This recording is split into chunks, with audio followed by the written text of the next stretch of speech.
Fala galera, é nós ou não? Mano, seja bem-vindo a mais uma live do Na Moral. Eu sou a Bia e hoje eu vou abrir o culto respondendo a seguinte pergunta: como e por que Deus nos criou? E para responder essa pergunta eu vou ler Gênesis capítulo 1, versículo 27. Assim Deus criou os seres humanos à sua própria imagem. A imagem de Deus os criou. Homem e mulher os criou. Então, por que Deus nos criou? Para glorificá-lo. E por que devemos glorificá-lo? Porque fomos criados por Ele. Então, é justo que vivamos para a sua glória. A nossa existência trata de demonstrar a glória dele. E a gente faz isso muito melhor em comunidade. Porque se a gente está sozinho, em quem a gente vai glorificar a Deus? Quando a gente está em comunidade, glorificamos uns aos outros e aí para fora. Então, Deus nos criou para glorificá-lo em comunidade e em família. Abaixa sua cabeça que eu vou orar. Pai, nós fomos criados para te glorificar. E jamais permita que duvidemos disso. Abençoa a Nath e o Lucão que vão ministrar o louvor. Abençoa o Mateus que vai pregar. Que através deles o Senhor possa falar com as pessoas em casa, Pai. Abençoa as pessoas que estão assistindo em casa, para que nessa noite elas possam abrir o coração para Ti, Paizinho. E é tudo para a Tua honra e glória, Pai. Em nome de Jesus, amém. E agora, fica ligado no nosso louvor. E aí, galera, como vocês estão? Que saudade de estar aqui junto com vocês. Você já compartilhou o nosso link com a sua família, com seus amigos? Se você não fez isso ainda, compartilha aí nas suas redes sociais, no seu Twitter, no seu Instagram, no seu Facebook, no seu WhatsApp. Chama todo mundo aí da sua família para ficar junto com você, para a gente poder adorar, louvar o Senhor e ouvir o que Ele tem para falar com a gente hoje, amém? Vamos lá? Tua palavra é uma semente, meu coração é uma terra boa. Então Deus, faz essa semente brotar. Deus, faz ela crescer, germinar. O teu espírito convence. Vou editar o meu comportamento, deixar o velho homem pra trás e aquelas coisas de criança. Eu vou crescendo, absorvendo, desenvolvendo amor em Deus.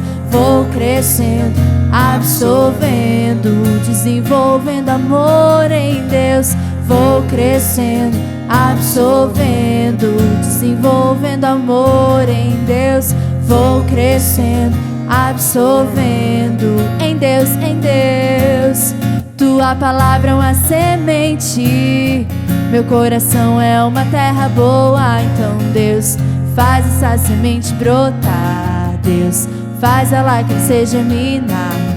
O teu espírito convence.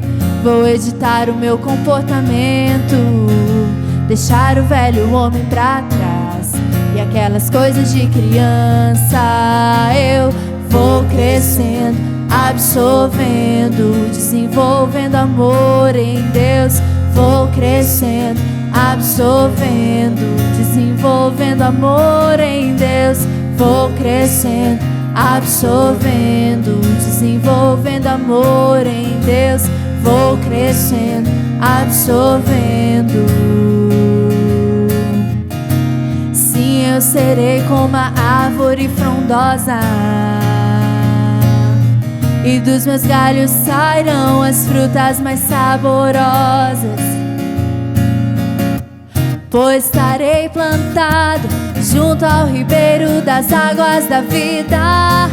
Vou crescendo, absorvendo, desenvolvendo amor em Deus. Vou crescendo, absorvendo, desenvolvendo amor em Deus. Vou crescendo, absorvendo, desenvolvendo amor em Deus. Vou crescendo, absorvendo em Deus, em Deus. Amém, amém. É esse amor que transborda os nossos corações, que nos enche de alegria, né, gente? De gratidão a Deus por tudo que Ele tem feito em nós e através de nós, né? Vamos continuar adorando a Deus, amém?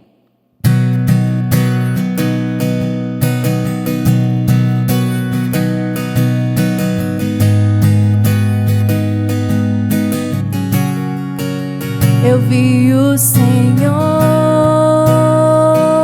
sentado no alto e sublime trono. E a orla de suas vestes enchia o templo, enquanto anjos voavam sobre você. Com duas asas cobriam seu rosto, com outras duas cobriam seus pés. Cantavam uma canção uns para os outros: Santo é você, Santo é você. Com duas asas cobriam seu rosto, com outras duas cobriam seus pés. Cantavam uma canção uns para os outros: Santo é você, Santo é você. Que toda a terra se encha com a sua glória, que toda a casa se encha com a sua fumaça, e que os meus olhos sempre vejam o Rei da glória, Senhor dos senhores e eterno Deus, Senhor dos senhores e eterno Deus. Que toda a terra se encha com a sua glória, que toda a casa se encha com a sua fumaça, e que os meus olhos sempre vejam o Rei da glória, Senhor dos senhores e eterno Deus, Senhor dos senhores e eterno Deus. O meu desejo é sentir você, ó rio perene, e com o calor do fogo moldado ser pelo poder de suas mãos. Ó vento impetuoso, balança-me e direciona-me ao teu encontro, e junto com os anjos eu cantarei uma canção de amor. O meu desejo é sentir você, ó rio perene, e com o calor do fogo moldado ser pelo poder de suas mãos. Ó vento impetuoso, balança-me e direciona-me ao teu encontro, e junto com os anjos eu cantarei uma canção de amor. E toda a terra se encha com a sua glória, e toda a casa se encha com a sua fumaça, e que os meus olhos sempre vejam o Rei da glória, Senhor dos senhores e eterno Deus, Senhor dos senhores e eterno Deus. Que toda a terra se encha com a sua glória, que toda a casa se encha com a sua fumaça, e que os meus olhos sempre vejam o Rei da glória, Senhor dos senhores e eterno Deus, Senhor dos senhores e eterno Deus. Amém, amém. Que a presença do Senhor possa estar conosco sempre, né, gente? Vamos lá?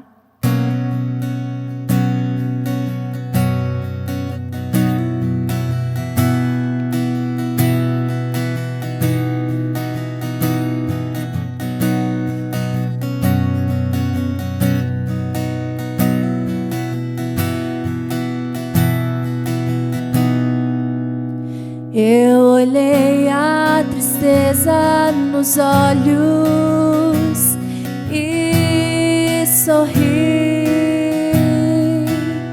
mesmo quebrantado pela vida que escolhi.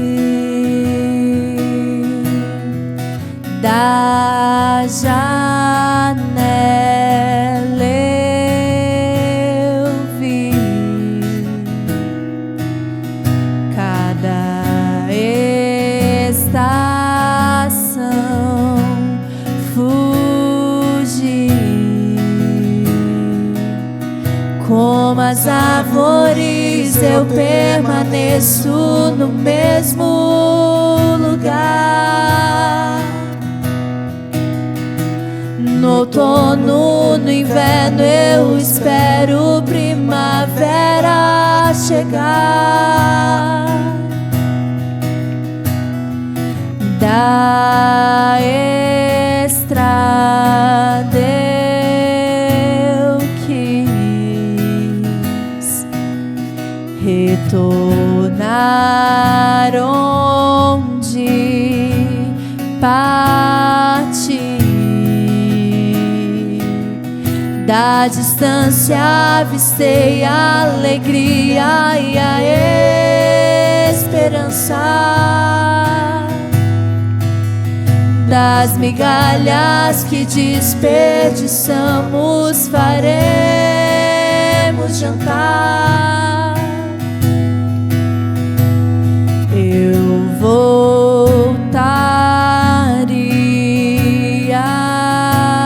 atrás pra tentar me avisar que o caminho será escuro, mas que Cristo é a luz do mundo. Deixe Ele te falar quem você é, que a palavra te desfaça, que te afogue em sua graça. Só a cruz esconderá quem você não é. Eu olhei a tristeza nos olhos e sorri.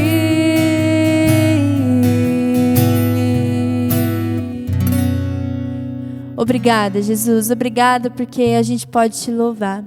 Obrigada porque através do louvor a gente pode cantar ao Senhor aquilo que está no nosso coração. A gente pode exaltar o Senhor. A gente pode engrandecer ao Senhor por aquilo que o Senhor é. A gente pode colocar diante do Senhor aquilo que está no nosso coração. Obrigada, Deus. Cuida de nós, continua a derramar da sua graça, da sua misericórdia, do seu amor, de modo com que seja o Senhor em nós, através de nós e apesar de nós, em tudo aquilo que formos fazer, Pai. Que o Senhor seja tudo, Pai, a ponto de que o seu amor, a sua alegria, a paz do Senhor, Pai, possa ser transmitida, Pai, através das nossas vidas, por aqueles que passam, Pai, por nós. Que a gente possa ser um pouquinho do Senhor, Deus, na vida das pessoas que estão ao nosso redor. A gente quer sinalizar o teu reino, Deus. A gente quer sinalizar o teu amor, Deus. A gente não quer nada, Deus, nada, além de levar o teu amor para aquelas pessoas que precisam. Além de levar esperança, além de levar aquilo que Jesus trouxe a nós, Pai, que é vida, vida abundante, vida eterna, Pai.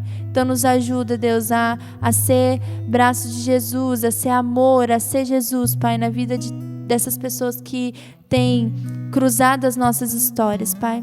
Vem sobre nós e nos ajuda, em nome de Jesus. Amém. Galera, quero que você fique bem ligado nesse vídeo, com essas lembranças que a gente preparou, desses momentos que a gente viveu junto enquanto família, tá bom? Fica ligado.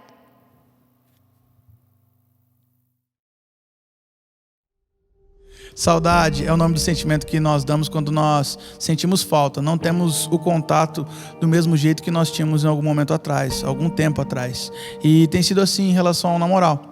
Nós já não estamos nos vendo mais toda semana, nós já não estamos mais nos cumprimentando, nos abraçando, nos reunindo em círculos de orações, nós já não estamos mais organizando cadeiras, já não estamos mais nos mesmos horários, na mesma frequência, no mesmo tempo, falando das mesmas coisas, tendo os mesmos hábitos.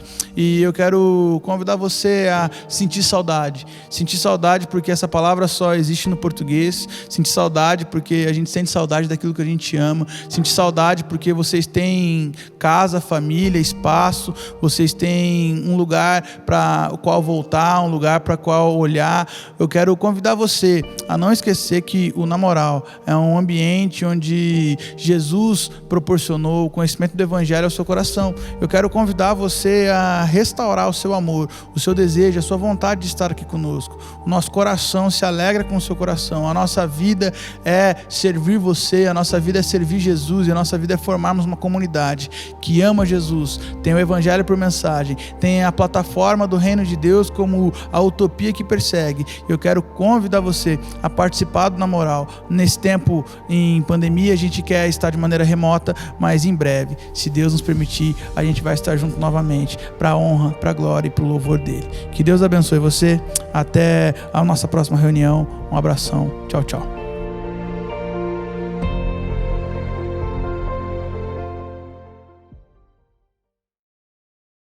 Fala, galera, é nós ou não? Mano, seja muito bem-vindo à nossa live do Na Moral.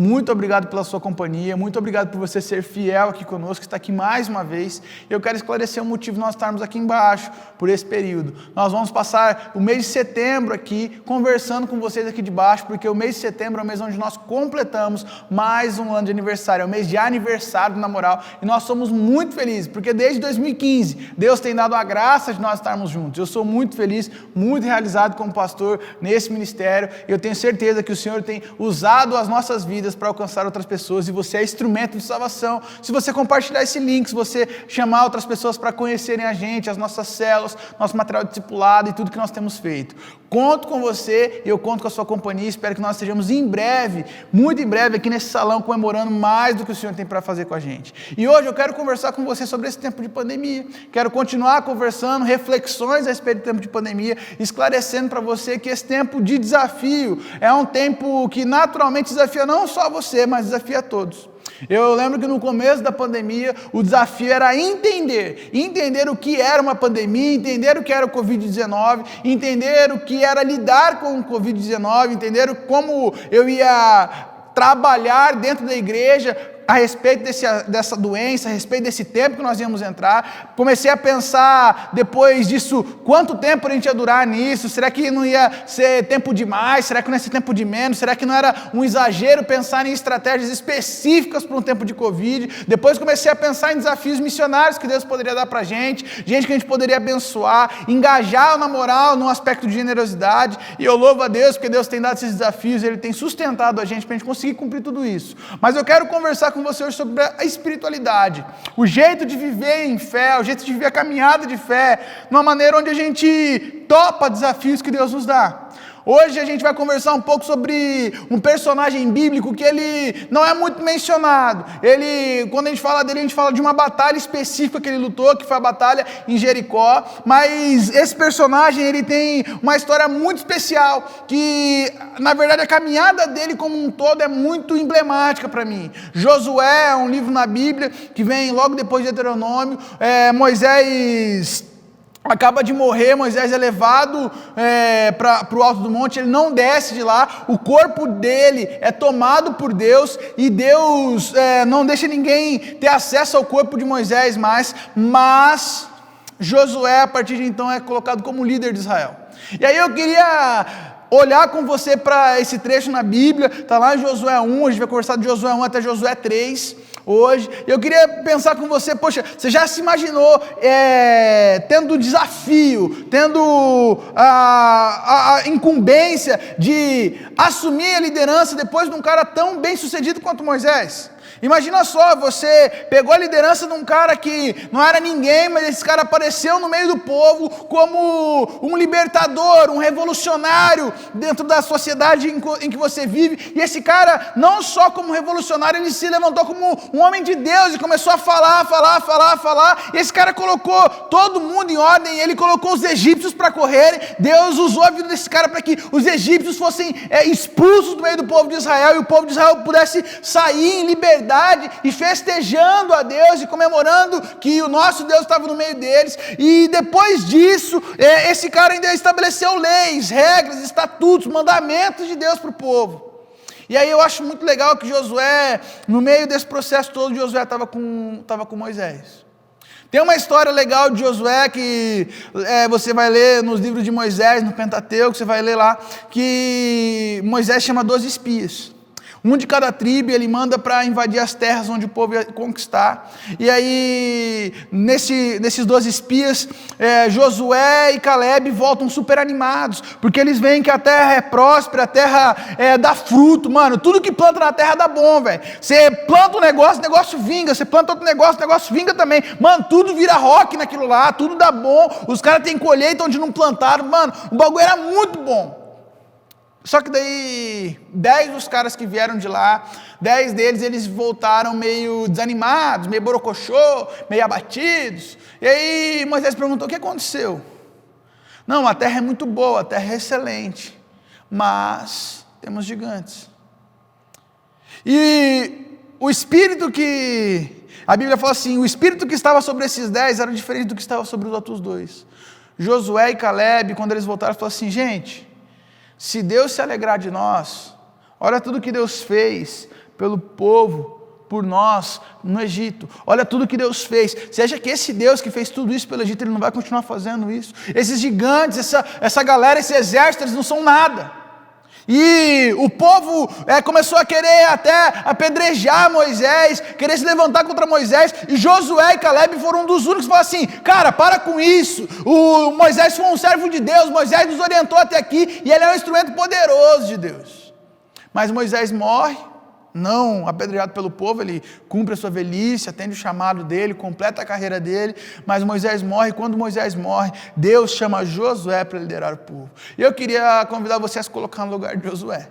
Imagina que você tem que lidar com uma responsabilidade enorme que você não tinha que lidar antes. Imagina que agora, no tempo de Covid, você tem que administrar muito melhor os seus recursos, porque a sua casa está passando por dificuldade financeira. Imagina que agora você tem que lidar muito melhor com o jeito que você gasta dinheiro na sua casa, o jeito que você gasta tempo na sua casa, a energia que você gasta na sua casa, porque o seu pai perdeu o emprego nesse tempo de Covid. Imagina que na sua casa aconteceram milhares de coisas que aconteceram, o estresse entre vocês está enorme, vocês não sabem lidar positivamente um com a emoção do outro e com a carência do outro, e aí vocês respondem negativamente um ao outro, e aí você começa a perceber que são vários pequenos desafios. Você tem que acordar mais cedo, é um desafio se manter acordado para assistir às aulas. Parece que assistir aula pelo computador é uma desgraça, é para dar sono, é para você dar migué no professor, deixar o YouTube rolando e você voltar a dormir, parece que acontece um monte de desafio para você. Então eu quero convidar você a ter uma espiritualidade que aceita desafios, aceita propostas de Deus.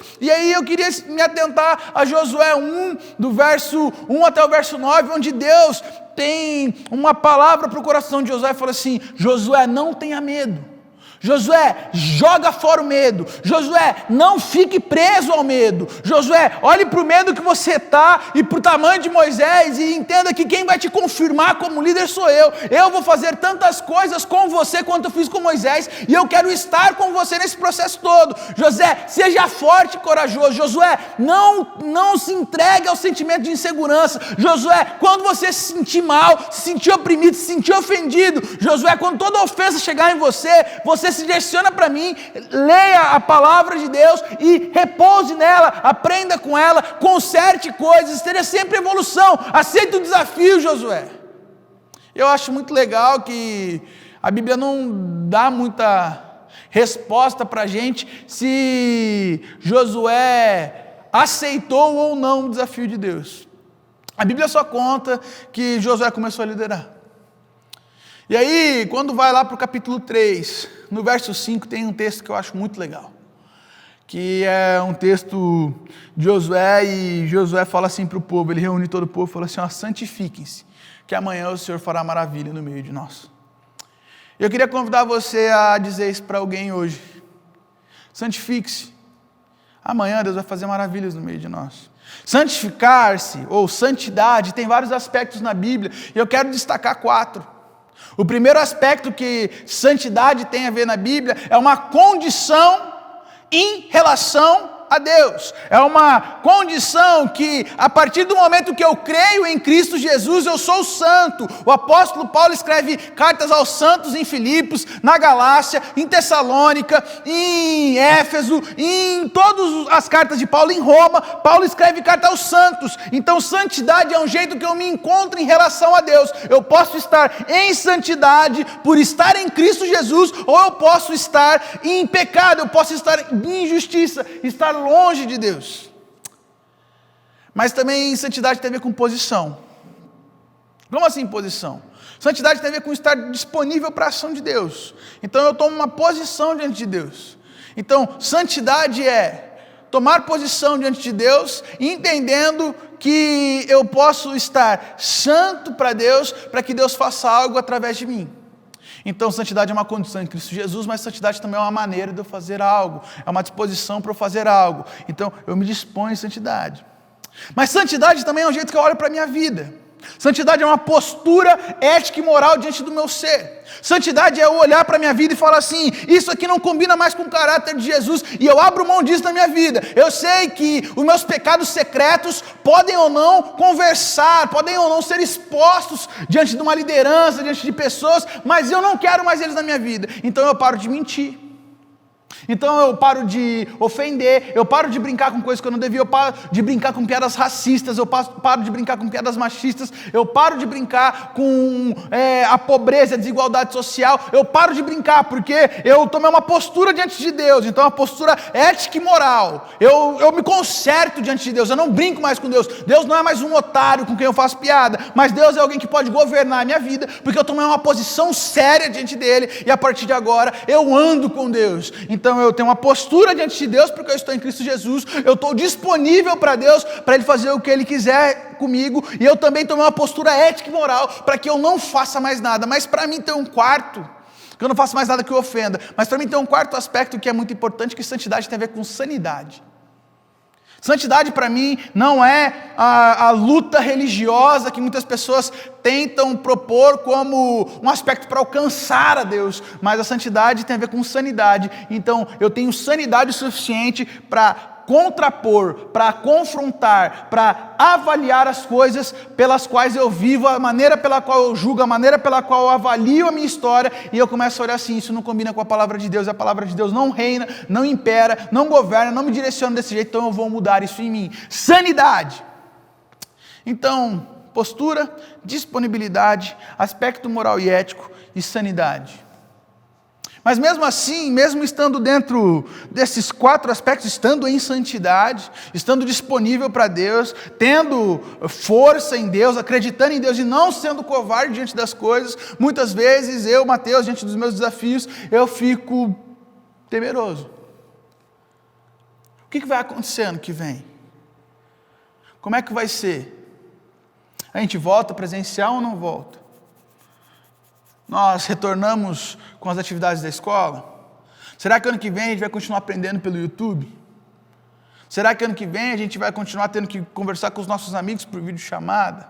Será que nós vamos ter vacina, não vamos ter vacina? Eu começo a perceber que tem desafios que ainda amedrontam o meu coração. E aí, como eu propus 4 características da santidade, eu quero propor 4 palavras para você lidar com todos os desafios que a pandemia traz para você. 4 palavras que eu tenho certeza que vão confrontar o seu coração, que confrontaram muito o meu coração. E eu tenho certeza que vão ser palavras que vão fazer você repensar suas atitudes no dia a dia, as suas atitudes com a sua mãe, as suas atitudes com o seu irmão, as suas atitudes com as pessoas à sua volta. E a primeira palavra que eu queria trazer para você é a palavra comunhão. O primeiro desafio para um tempo de dificuldade, para um tempo de incerteza, é se manter em comunhão. Comunhão é uma palavra que, para nós, ela tem vários significados, mas o aspecto principal é manter relações, é manter pessoas que acreditam no mesmo sonho. Ontem eu tive um momento de jantar com a minha esposa e a gente estava conversando com um cara e o cara falou a respeito de igreja no restaurante com a gente, o garçom e tal, e aí o cara falou assim: eu não acredito mais em igreja. E eu virei para ele e falei assim: não fale isso, porque nós precisamos voltar a acreditar em sonhos. Martin Luther King Jr., quando fez o seu discurso contra o racismo, ele falou: eu tenho um sonho. Você precisa acreditar no sonho. Comunhão é quando um sonho é partilhado e as pessoas optam por sonhar junto e realizar junto. Um sonho que já não fica mais preso na minha cabeça e no meu coração, mas é um sonho que contagia.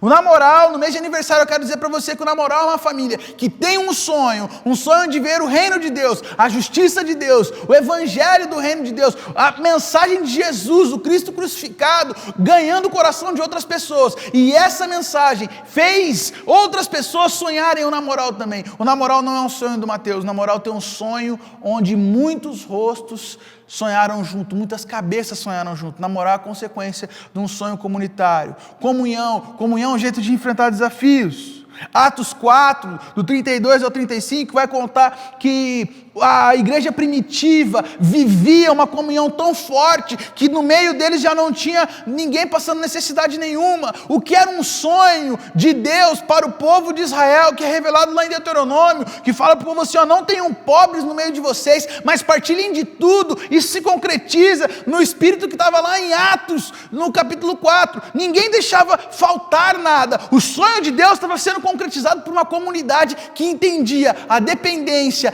a solução, a provisão que vinha da parte de Deus. Ninguém tinha nada, todo mundo dava tudo em comum para que ninguém tivesse nada faltando.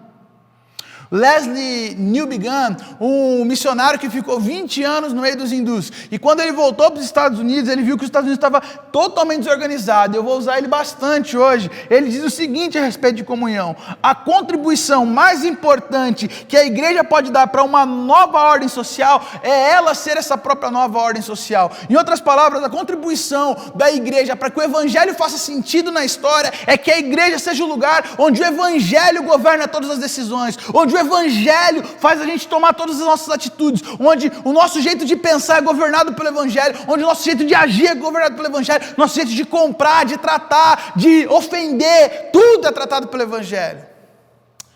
Quando a gente começa a viver o evangelho entre nós, naturalmente o evangelho se torna uma bandeira muito mais forte para o mundo.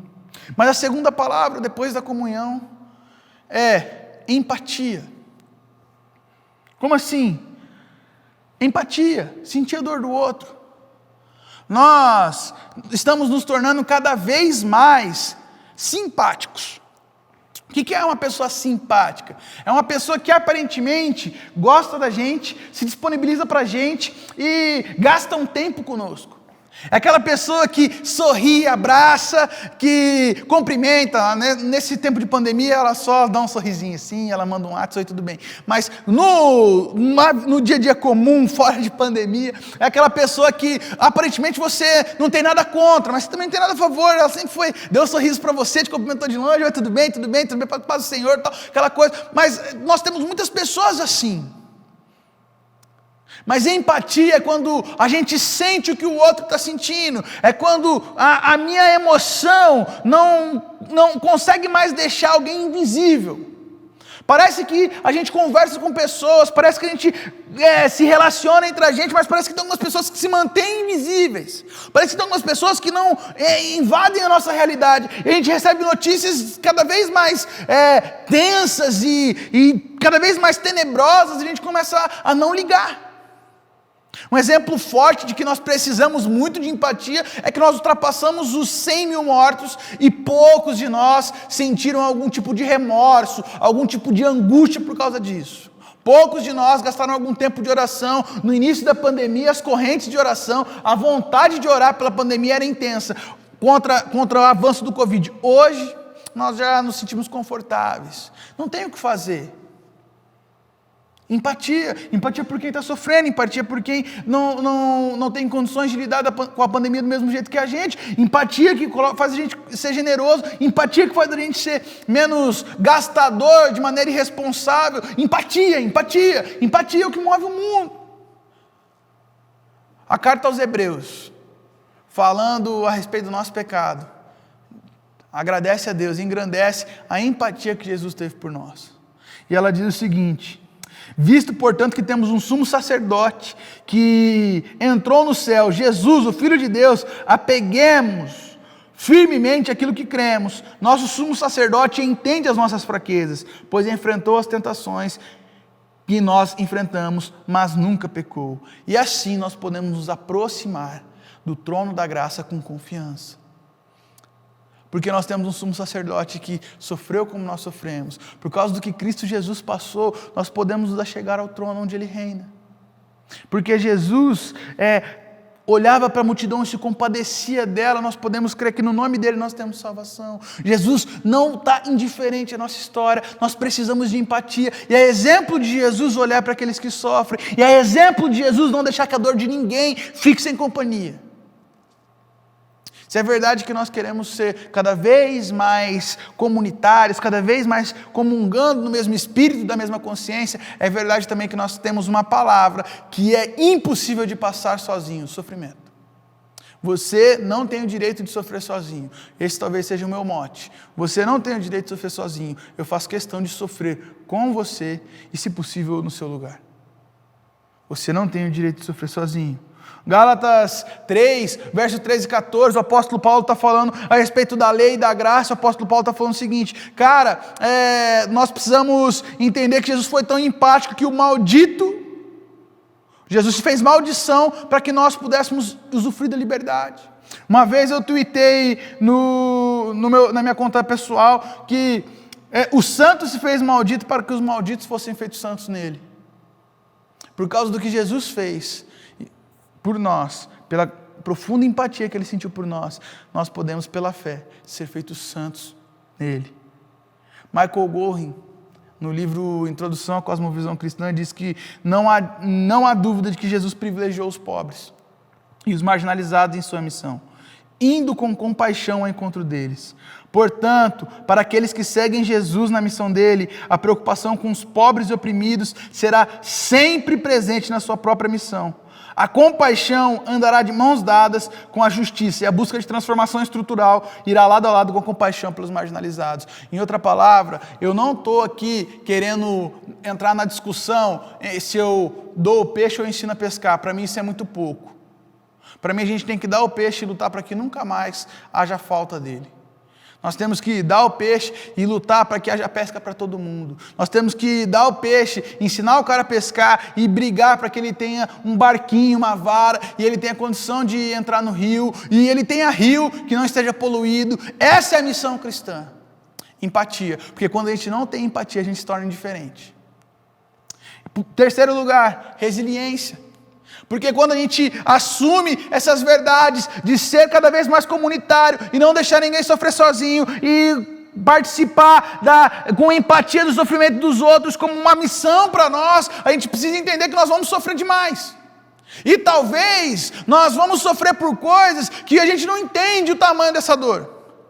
Talvez você não entenda o que é ficar com luz cortada, talvez você não entenda o que é ficar sem água quente no seu chuveiro, talvez você não entenda o que é não ter videogame, celular, qualquer coisa desse tipo, mas o que o texto de Josué está chamando ele é para ele participar das dores do povo, participar da angústia de alguém que vai trazer uma causa que talvez ele nem saiba como resolver, de entrar e conquistar uma cidade, de fazer coisas que ele não está preparado para fazer, mas nós precisamos entender que essa angústia, esse sofrimento, é um sofrimento que testifica e confirma no nosso coração que nós estamos no mesmo caminho que Jesus. Isaías 53, quando o profeta fala do servo sofredor, que nós como cristãos lemos esse texto entendendo que ele está falando de Jesus, nós percebemos que esse servo sofredor, ele carrega uma profunda angústia por querer ver o mundo bem, ver o mundo transformado, ver o mundo diferente. Eu quero dizer para você, não existe caminho fácil para fazer algo difícil. E não existe caminho fácil para transformar um sonho em realidade. Não existe caminho fácil para transformar uma realidade tão boa quanto a do reino de Deus, numa coisa palpável na realidade histórica do mundo. Então, se você quiser caminhar, e se você entende que você é um discípulo de Jesus, você é chamado para isso, para caminhar em alegria e convicção de que é o chamado de Deus para a sua história, mas também a sofrer e padecer pelo nome de Jesus. O apóstolo Paulo, escrevendo aos Coríntios, fala assim: porque a vocês foi dado o privilégio, não somente de crer, e aos Tessalonicenses ele fala isso também, não somente de crer, mas também de padecer pelo nome de Jesus. Olha que coisa maravilhosa, nós somos convidados na nossa missão além de ter um voto de comunhão, ter um voto empático, a sofrer, a entender que nós vamos sofrer, mas vamos continuar crendo, nós vamos sofrer, mas não vamos abrir mão de Jesus, vamos sofrer, mas não vamos abrir mão do que Jesus tem aprimorado no nosso caráter, nós vamos sofrer, mas nós vamos continuar acreditando que Jesus quem nos trouxe aqui, que foi Jesus quem transformou a nossa história, foi Jesus, é por causa de Jesus, não tem outro lugar. E aí a gente entende que a nossa missão ela acontece debaixo da cruz. E que por mais que nós conquistemos vitórias, quem está aqui há mais tempo lembra da cor do salão, lembra de toldo lá atrás, lembra de quão poucos canhões nós tínhamos, lembram de como nós já colocamos garrafas de vidro, caixas de madeira, pallets, e hoje a gente vê o salão cinza, o teto preto, fita LED, e a gente fala assim, caramba, tá bonitão, que estrutura top, e nós louvamos a Deus por tudo isso, mas a gente lembra,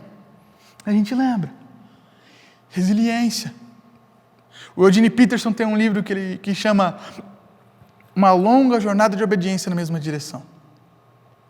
Eu queria convidar você a crer que o chamado de Jesus para você, sendo cada vez mais comunitário, sendo cada vez mais resiliente, sendo cada vez mais empático, é um chamado para a sua vida para você aderir a uma longa jornada de obediência na mesma direção. E a última palavra.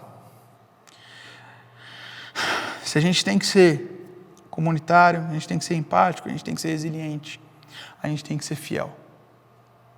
Porque muita gente pergunta assim, Mateus, o que interessa mais? Começar ou acabar bem?